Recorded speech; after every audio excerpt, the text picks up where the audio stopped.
taqullaha haqqa tuqatih wa la tamutunna illa wa antum muslimun. Shadaqallahul azim. Segala puji milik Allah Subhanahu wa taala. Alhamdulillah, dialah Allah yang telah menciptakan kita, dialah Allah yang telah memelihara diri kita, dialah Allah yang telah menguasai kita semua, sehingga alhamdulillah dengan kasih sayang Allah di pagi yang berbahagia ini kita masih diberikan kesempatan kembali oleh Allah untuk bisa hadir di masjid yang kita cintai ini dalam rangka menunaikan kewajiban kita sebagai seorang muslim, sebagai hamba Allah. Alhamdulillah, salat subuh kita sudah sama-sama laksanakan secara berjamaah. Kemudian dilanjut dengan thalabul ilmi. Mudah-mudahan langkahnya Bapak Ibu dari rumah menuju ke masjid ini insyaallah dicatat sebagai amal kebaikan untuk kita semua, dan mudah-mudahan langkahnya kita menjadikan wasilah Allah mudahkan langkah kita menuju surga. Amin ya rabbal alamin. Bapak Ibu yang dirahmati Allah, di pagi yang berbahagia ini saya akan mencoba menyampaikan babud doa, bab yang menjelaskan tentang keutamaan doa. Kenapa sih kita harus berdoa? Doa itu memang salah satu tanda butuh kita kepada Allah. Jadi di saat kita banyak berdoa, berarti kita butuh dengan Allah. Sebaliknya, di saat kita tidak mau berdoa, bahkan tidak pernah berdoa, itu menunjukkan bahwa kita itu tidak butuh. Justru Allah ketika hambanya banyak berdoa kepada Allah Subhanahu wa taala, maka Allah sangat senang. Sebaliknya, di saat kita tidak pernah mau berdoa, itu menunjukkan kita sombong. Saya awali dengan hadis Nabi Sallallahu Alaihi Wasallam dari riwayat Imam At-Tirmidzi. Hadis ini dari sahabat Anas bin Malik radhiyallahu anhu. Qala Rasulullah Sallallahu Alaihi Wasallam, bahwa Nabi Sallallahu Alaihi Wasallam bersabda, "Ad-doa mukhul ibadah." Jadi doa itu dikatakan sebagai otaknya ibadah. Kenapa doa dikatakan sebagai otaknya ibadah? Karena ada dua hal. Satu, dengan berdoa berarti kita melaksanakan perintah Allah. Pak, apakah betul doa itu perintah Allah? Betul. Karena ada perintah dari ayat Al-Quran, "Qul'uni astajib lakum." Nah, kalimat "Qul'uni" merupakan kalimat perintah kepada kita untuk berdoa. Berdoalah kalian kepadaku, kata Allah. Astajib lakum, maka aku akan kabulkan doa-doa kalian. Jadi sekali lagi, dengan kita berdoa berarti kita melaksanakan perintah Allah. Yang kedua, apabila segala sesuatu itu berjalan dengan sesuai apa yang diharapkan oleh kita, kemudian dibarengi dengan doa, maka itu salah satu cara untuk menghilangkan pengharapan kita kepada makhluk. Jadi ketika kita berdoa kepada Allah, kemudian Allah memberikan atau mengabulkan doa kita, maka itu salah satu cara untuk menghilangkan pengharapan kita kepada makhluk. Jangan sampai kita meminta kepada selain Allah. Berarti kita diwajibkan meminta, memohon, berdoa itu hanya kepada Allah Subhanahu wa taala.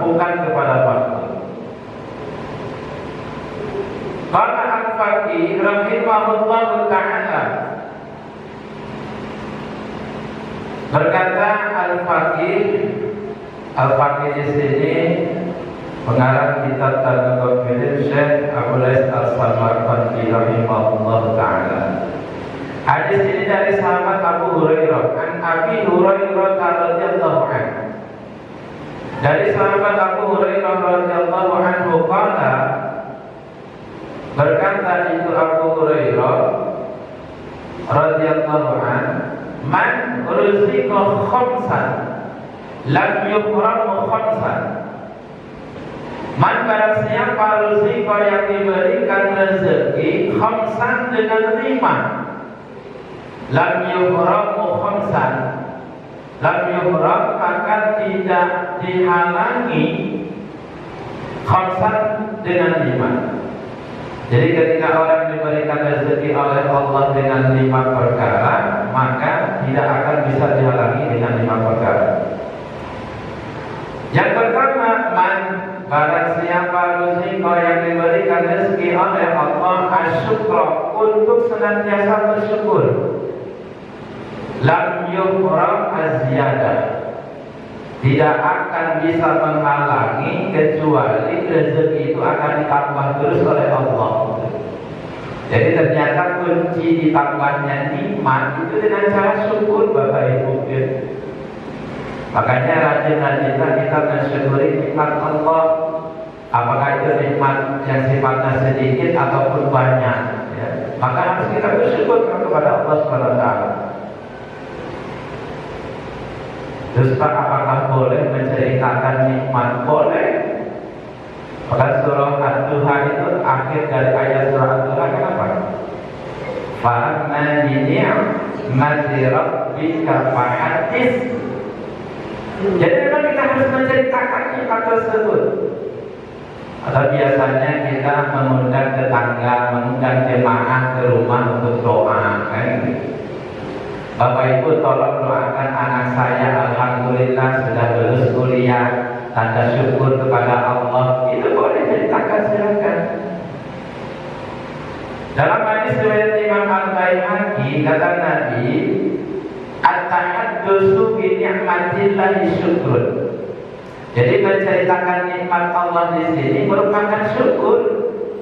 Wa tarkuha kufrun. Sebaliknya, di saat kita tidak menceritakan nikmat, itu merupakan kekufuran. Maka penting kita bersyukur, ya, meningkatkan syukur kita kepada Allah. Alhamdulillah hari ini kita dalam keadaan sehat walafiat, Bapak Ibu. Coba tengok, masih ada saudara kita, jemaah kita, keluarga kita hari ini mereka dalam keadaan sakit. Ya, maka kita doakan para yang sakit hari ini, insya Allah diberikan kesembuhan kembali oleh Allah SWT. Amin. Hari ini Bapak Ibu, malam yashkur al-qalil, la yashkuril al-kathir. Jadi kata Nabi, siapa saja orang yang tidak bersyukur, tidak berterima kasih terhadap nikmat yang sedikit, berarti dia tidak berterima kasih terhadap nikmat yang banyak. Wa man lam yashkurin nas la yashkurillah. Siapa saja orang yang tidak bersyukur terhadap manusia, berarti dia tidak bersyukur kepada Allah. Maka penting kita syukur. Dalam hadis dari Imam Al-Bukhari dalam kitab Adab Al-Mufrad, Nabi bersabda, man suni'a lahu ma'rufun faqala li fa'ilihi jazakallahu khairan katsiran faqad ablagha fisana'i. Jadi kata Nabi, siapa saja orang yang berbuat baik kepada kita, maka ucapkan kepada orang tersebut dengan ucapan terima kasih kita. Apa ucapan yang diajarkan oleh Nabi? Jazakallahu khairan katsiran. Semoga Allah membalasmu dengan pahala yang baik dan banyak. Ternyata doa ini diajarkan oleh Nabi.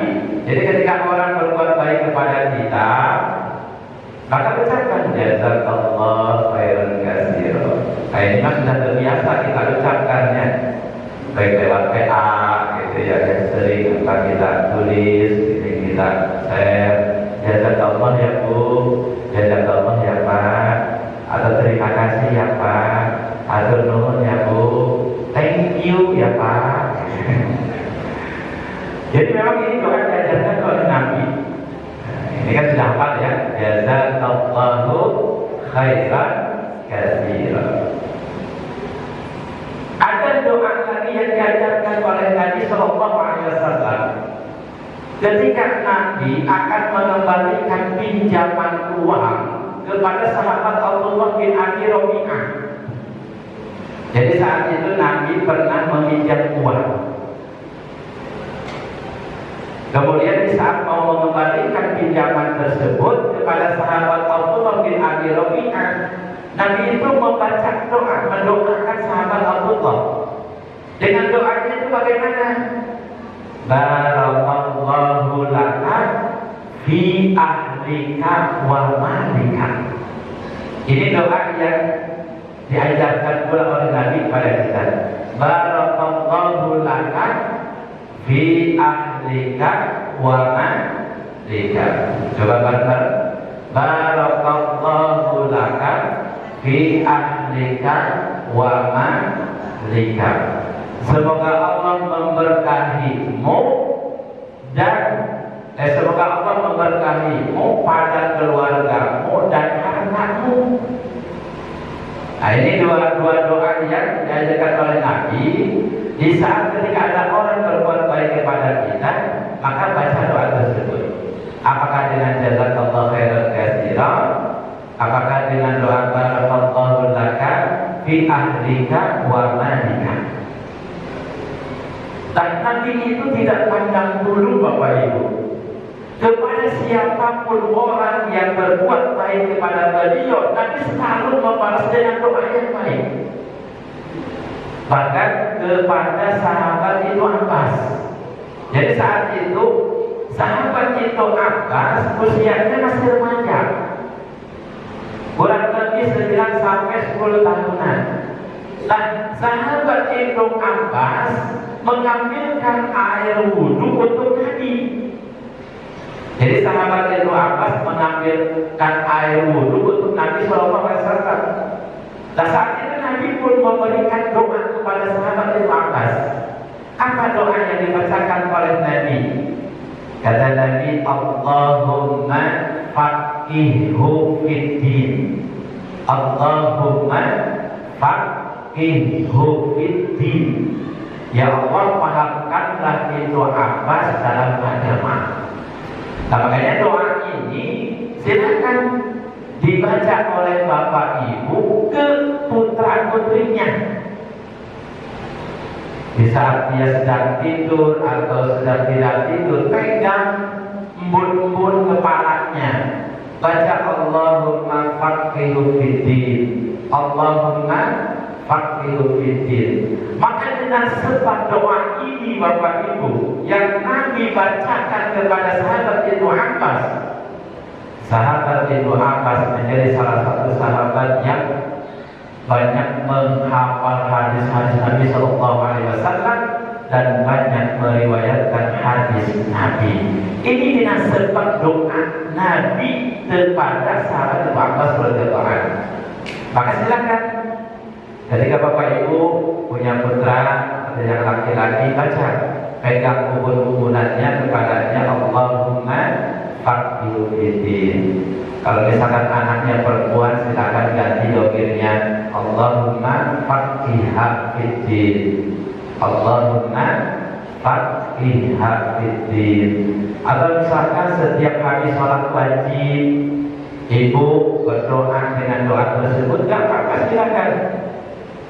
Anaknya lebih dari 2 atau anaknya 3, doain Allahumma faqihhu fiddin, ya. Allahumma faqihhu fiddin. Atau anaknya 2, Allahumma faqihhuma fiddin. Atau memang anaknya 1 laki-laki, Allahumma faqihhu fiddin. Maka silakan baca. Berarti ada 3 doa Nabi yang diajarkan. Satu, jazakallahu khairan katsiran.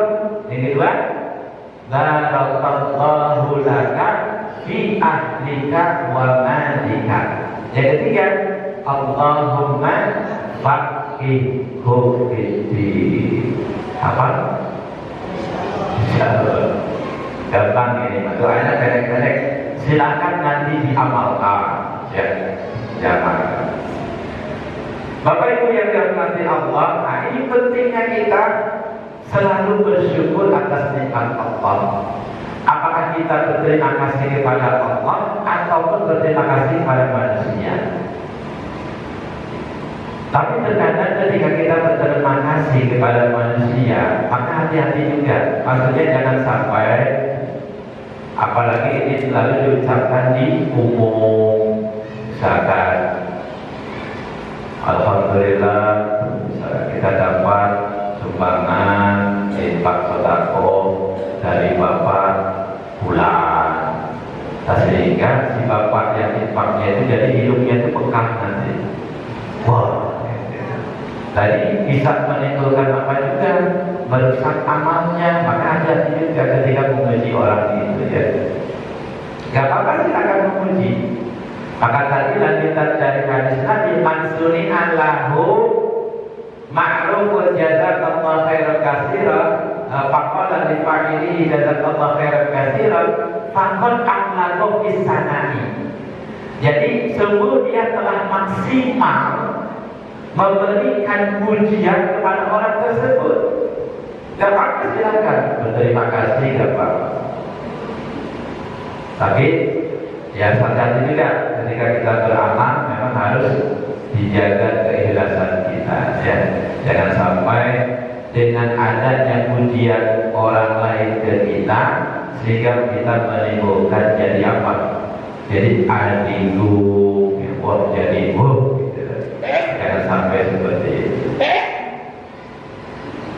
Yang kedua, wa man ruziqa as-sabra lam yuhramu as-sawabu. Barang siapa yang dia diberikan rezeki untuk sabar, maka tidak ada yang bisa menghalanginya kecuali dia akan mendapatkan pahala. Jadi ternyata pahala orang sabar itu tidak hanya terus. Ya Allah memberikan pahala kesabaran. Innama yuwaffas sabiruna ajrahum bighairi hisab. Bahkan pahalanya itu tidak akan dihisab oleh Allah. Nah, memang sabar ini luar biasa. Tidak semua orang bisa menanamkan sifat sabar. Terkadang kita aral ya. Ketika Allah memberikan berbagai macam ujian, kadang kita mengatakan, ya Allah, kenapa sih ujian ini terus menerus datang? Kok begini terus hidup saya itu? Berarti kita kan mengeluh kepada Allah, gitu. Agak boleh ya. Maka ya kita harus sabar aja, kita terima, harus sabar ya. Ketika kita sabar, Allah memberikan pahala. Yang ketiga, wa man ruziqa atau batulan yuh atau batan lam yuhramu al-qabul. Yang ketiga, barang siapa yang dia diberikan rezeki untuk selalu bertobat, maka tidak akan ada yang bisa menghalanginya kecuali taubatnya itu akan diterima oleh Allah. Masya Allah. Sebanyak apapun dosa kita, ketika kita taubat, ya, taubatan nasuha, benar-benar taubat gitu, Allah mengampuni. Tadi sini Allah itu menunjukkan sifat rahman rahimnya kepada kita. Walaupun kita selalu melanggar aturan Allah, selalu melakukan dosa maksiat, tapi di saat kita mau bertobat sungguh-sungguh, itu dosa diampuni sama Allah. Dosa kita diampuni sama Allah. Masya Allah. Yang penting taubatnya benar.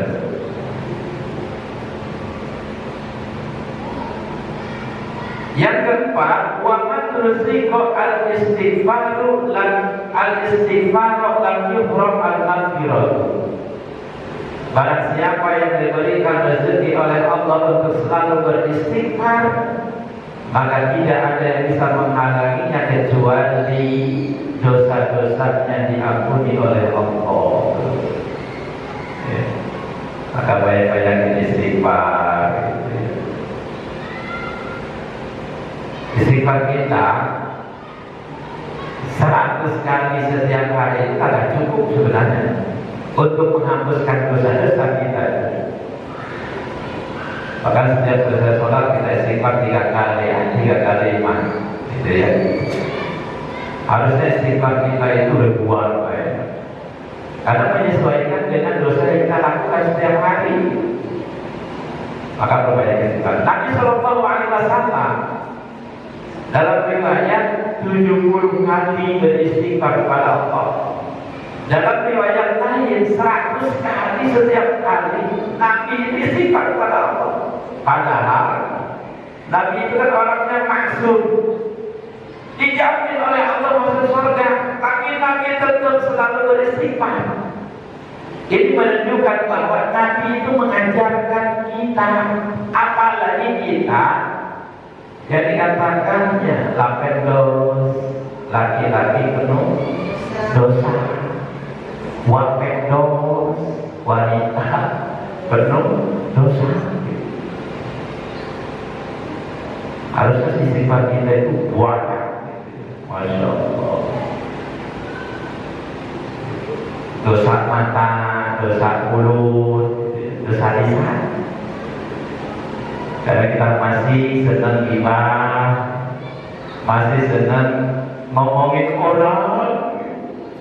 Kalau ngomongin orangnya baik, enggak apa-apa. Ngomongin kebaikan orang itu enggak apa-apa, silakan. Tapi yang sering kita ngomongin itu keburukannya. Apalagi orang sedang menikah masih ngomongin keburukannya, enggak usah. Silakan ngomongin orang, tapi kebaikannya enggak apa-apa. Si ibu Anumah luar biasa, selalu berbuat baik begini. Enggak apa-apa, silakan ngomongin orang-orang. Untuk apa? Memberikan semangat agar orang itu pun bisa ngikutinnya. Itu enggak apa-apa, silakan.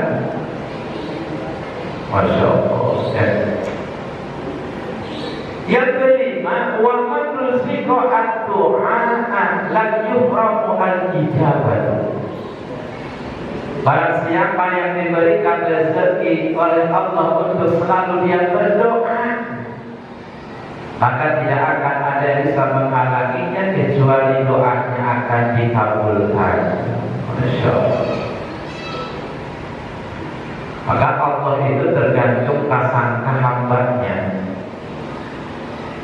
Kalau prasangka hambanya baik, ya Allah pun akan berprasangka baik kepada kita. Dalam hadis qudsi Allah berfirman, ya abdi ana inda dzannika wa ana ma'aka idza da'awtani. Kata Allah, wahai hambaku, aku ini tergantung prasangkamu. Wa ana ma'aka, dan aku ini akan menyertaimu, kata Allah. Idza da'awtani, apa